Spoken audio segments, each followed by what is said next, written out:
Hola, muy buenas tardes a todos y bienvenidos a un nuevo programa del canal de Vicente Fuentes y de la web ufopolis.com. Una muerte que conmocionó al mundo.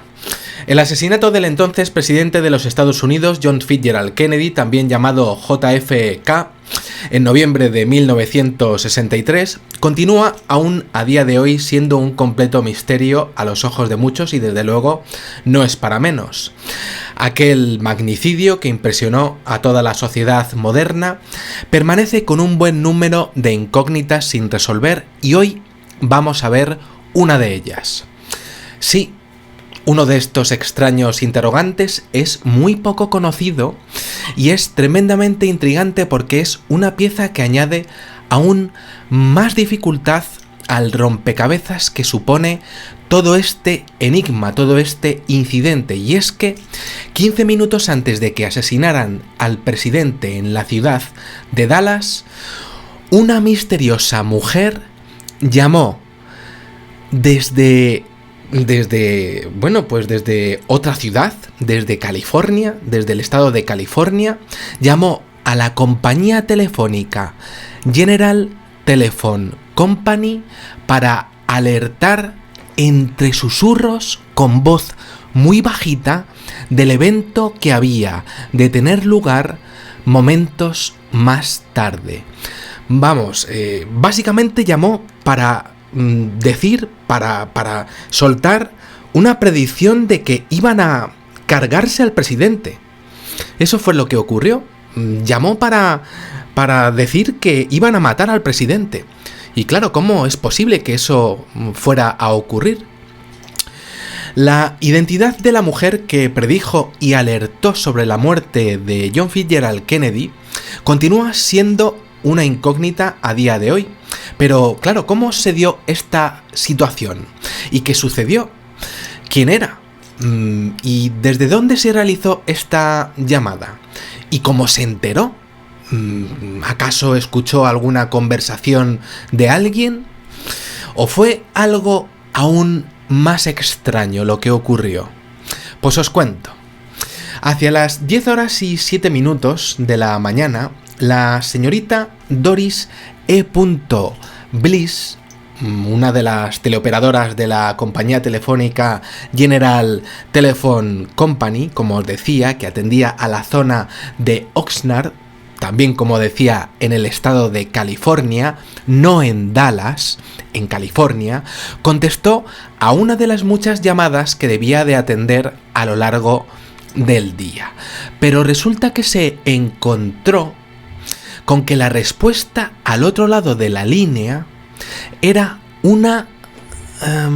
en principio era como un inquietante sonido borroso.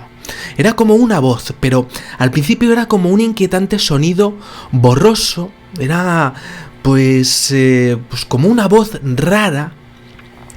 Y entonces, preocupada, aquella mujer pues le pidió a su compañera, una mujer que se llamaba John M. Source, que escuchara también. Le cogió y le dijo: oye, vente para acá y ponte a escuchar esto, que esto no es normal. Y entonces ambas mujeres se pusieron a escuchar a ver qué había al otro lado de lo que sería el teléfono. En ese mismo momento se oyó a una mujer de mediana edad que comenzó a susurrar. Y lo que empezó a susurrar fue lo siguiente. Dijo: el presidente va a morir a las 10:10. La justicia, la Corte Suprema. Habrá fuego en todas las ventanas. El gobierno va a arder. Claro, las dos teleoperadoras se quedaron muy asustadas. A continuación, la desconocida mujer, al otro lado del teléfono, pasó a enumerar 12 organismos y cortes de esta nación, nombrándolas por orden de importancia, una por una, comenzando por la Corte Suprema, primero la Corte Suprema y luego las demás, para volver a afirmar después que el presidente iba a morir no a las 10:10, sino a las 10:30. Y luego concluir diciendo: el gobierno tiene el control de todo. El gobierno tiene el control de todo. De absolutamente todo. De todo. Y todo lo dijo en un tono de voz muy bajito. Muy bajito y muy tranquilo. Con un tono de voz muy tranquilo y susurrante, pero además de una forma rítmica. Y con cierta velocidad, además. Como con ganas de terminar. Y eso a aquellas mujeres que estaban ahí en la compañía telefónica les hizo pensar que aquella mujer que estaba llamando pues tenía que estar leyendo como una nota, ¿no? Y que tenía ganas de terminar, de hacer lo que estaba haciendo. Y tenía ganas de terminar de recitar aquello que estaba diciendo sobre las predicciones de la muerte del líder de los Estados Unidos. Mientras que estaba ocurriendo todo eso, pues resulta que con las últimas frases, y ya cuando las mujeres estaban escuchando las últimas frases, resulta que la mujer que estaba al otro lado del teléfono, pues comenzó a pulsar unos botones en el teléfono. Unos cuantos números en su teléfono, aunque ya tuviera una llamada en curso. Aunque ya tuviera ahí la llamada en curso, pues se puso a tocar los botones del teléfono. Y entonces las teleoperadoras se quedaron muy extrañadas, diciendo: bueno, pero ¿y esta mujer qué hace? ¿Qué está haciendo? Lo último que dijo, antes de que las teleoperadoras cortaran la llamada, pensando que era una perturbada, pues fueron referencias a controles de temperatura y energía como termostato o reostato. Debido a los extraños sonidos, porque la llamada no se terminó de escuchar perfectamente, al otro lado de la línea, los extraños sonidos que se escuchaban, a la inquietud de aquella mujer que estaba llamando, que siempre estaba ahí como si nosotros estuviésemos llamando y estuviésemos mirando a todos los lados. Pues igual, exactamente la misma sensación les estaba dando a aquellas mujeres. Esto se sabe por la comisión Warren, como os explicaré después.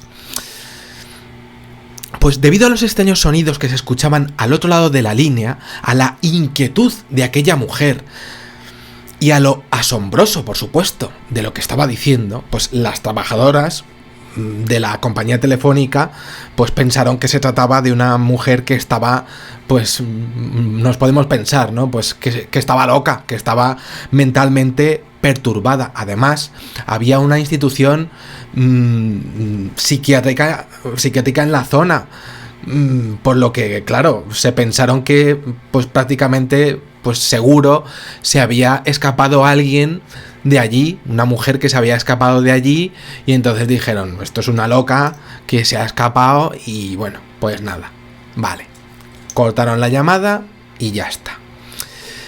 Esto ocurrió, lo de cortar la llamada, a las 10:25 horas. Muy bien. Sin embargo, 5 minutos más tarde sucedió lo que aquella mujer había dicho, lo que aquella mujer había comentado en la llamada. Primero a las 10:10, lo que había comentado sobre las 10:10, y luego lo que había comentado a las 10:30. Y resulta que el presidente de la nación fue asesinado a las 10:30, en la hora local de California. Y claro, las operarias se quedaron diciendo, no es por nada, pero hace un rato una mujer acaba de llamar diciendo que iban a matar al presidente. Entonces las operarias pues fueron a relatar la situación que acaban de vivir a su supervisor.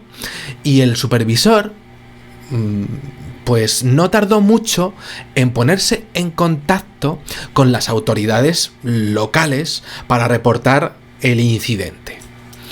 Aquella mujer primero había dicho que el homicidio, como os comentaba, tendría lugar a las 10:10 para posteriormente situarlo, como si rectificara sobre la marcha, a las 10:30. Un detalle que en primera instancia pues parecería algo incongruente, pero habría que tener en cuenta que esa fue la hora precisa en la que se estima que comenzó, que desembocaría la tragedia.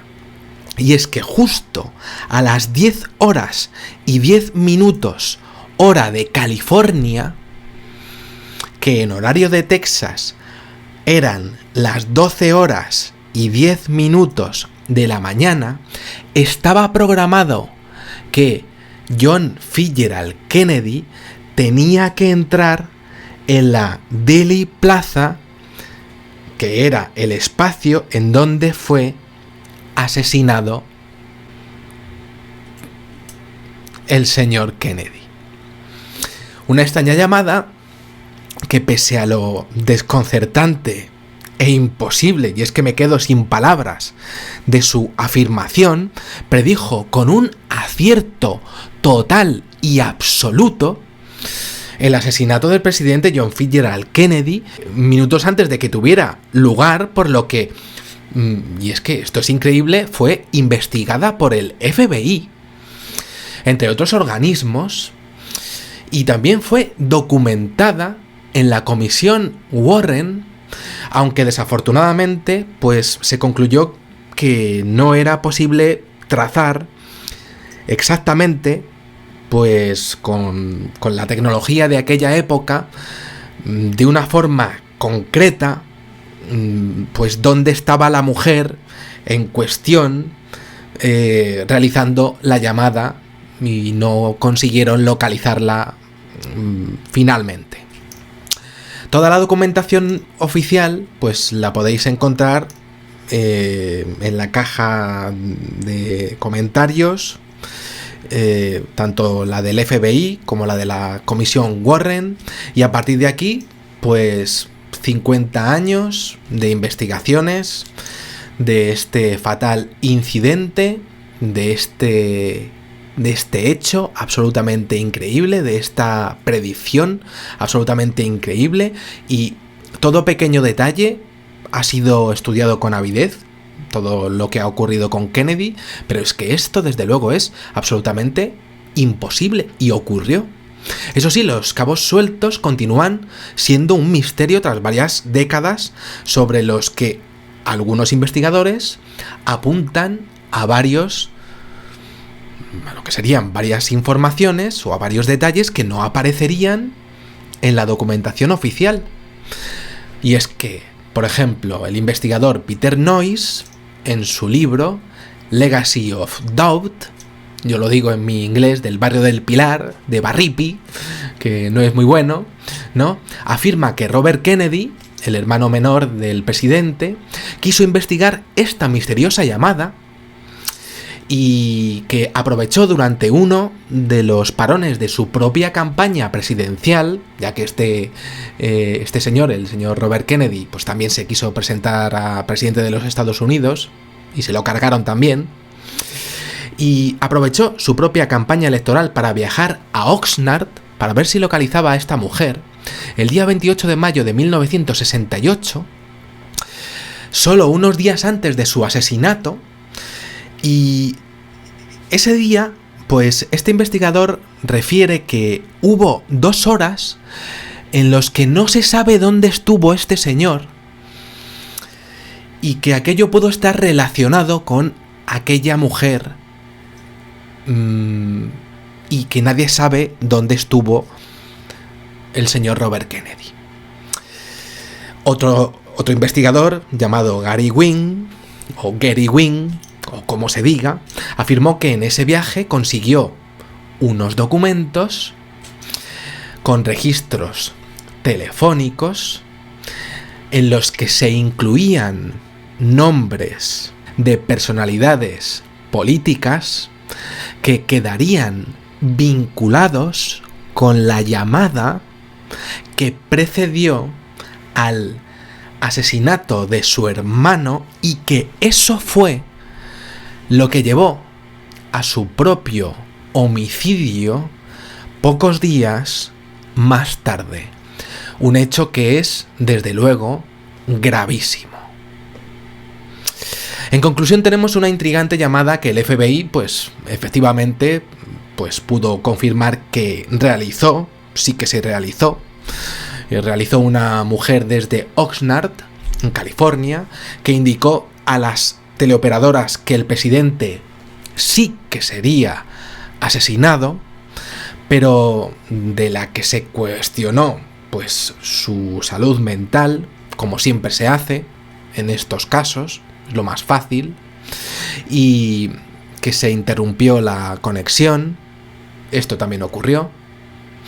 Un hecho, porque fue un hecho que ha fascinado a muchos, nunca se ha conseguido explicar y ha sido objeto de especulaciones, investigaciones y controversias, pero que sin duda ocurrió dejando una predicción en plan Nostradamus, una predicción imposible, e implicando posteriormente a su hermano cuando fue a interesarse en los hechos ocurridos.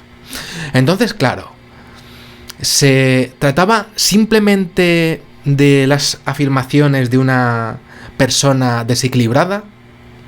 Es lo más fácil de decir. ¿O podemos pensar que existe la casualidad aquí, una casualidad improbable? ¿O sabía esta mujer lo que iba a pasar? ¿Y cómo lo sabía? ¿Lo vio de alguna manera? ¿Tuvo acceso a una información visual?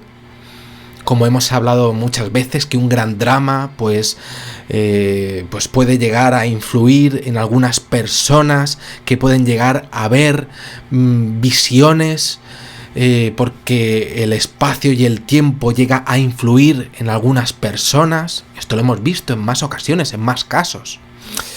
¿Y por qué decidiría aquella mujer avisar de ello pocos minutos antes de que el suceso tuviera lugar? Es que incluso llegó a cambiar en directo la hora aquella mujer. Es que lo estaba viendo, es como si lo estuviese viendo aquella mujer. ¿Y por qué avisaría a una compañía de California en vez de llamar a Dallas? Diciendo esos mensajes sobre el gobierno, además. Estaba además apuntando al gobierno. Podría ser posible, como hemos estudiado en algunas ocasiones, que algunas personas sean capaces de ver determinadas escenas si se produce un drama general en un territorio en particular. Es que es una teoría absolutamente fascinante, ¿no? Las incógnitas, desde luego, que rodean al asesinato de John Fitzgerald Kennedy continúan sin respuesta, y en mi opinión creo que es este un caso que jamás tendrá ningún tipo de respuesta. Es un caso gravísimo y es un caso también fascinante. Es un enigma dentro de un gran enigma. Nada más, espero que os haya gustado muchísimo este videoprograma y os espero en el siguiente, y bueno, también espero que podáis compartirlo en vuestras redes sociales. Nada más, muchísimas gracias y, como digo siempre, salud y suerte. Adiós.